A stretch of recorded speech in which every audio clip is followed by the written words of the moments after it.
The Truce takes up where the previous memoir left off. So it begins at the moment when the Nazis flee the concentration camp with the imminent arrival of the Red Army. And it goes on to narrate the next 9 months of Levi's life as he makes his way slowly across Eastern and Central Europe back to his family apartment in Turin.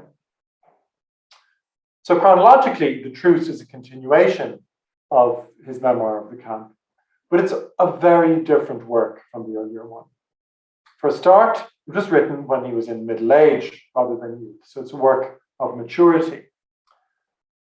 And where the earlier book, If This Is a Man, has the urgency of documenting the facts of the Holocaust straight after the fact, The Truce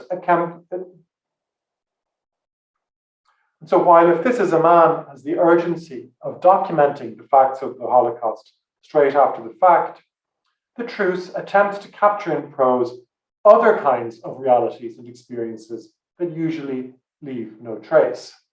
Types of people, ways of speaking, fleeting friendships and alliances, various encounters in life that are usually forgotten and go unrecorded. That's one of the major impulses that Levi got from being a survivor, the impulse to record experiences and people that usually don't leave a trace.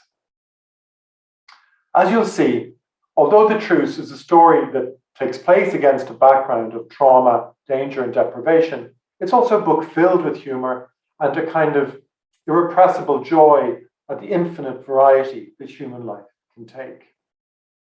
It's not just that The Truce is not about Auschwitz. It's a book about not being about Auschwitz. It's about what can be loved in the world after an experience as extreme as that. For Levi, Nazism was a cult of the vuoto, emptiness, an ideology that flattened out the world. The Truce is a revindication of the opposite principle, of all of the many things that can be said, felt, and experienced in the world. It's an examination of what all the different kinds of life that sprout naturally, even in a devastated physical and psychological landscape, such as the one in Europe after the Second World War. Levi was an atheist, but the physical journey that is recounted in this book is also, in many ways, a spiritual one. In fact, and this is something that you might want to keep in mind as you're reading the novel, the whole of the book can be read on two simultaneous levels, a literal one and a symbolic one.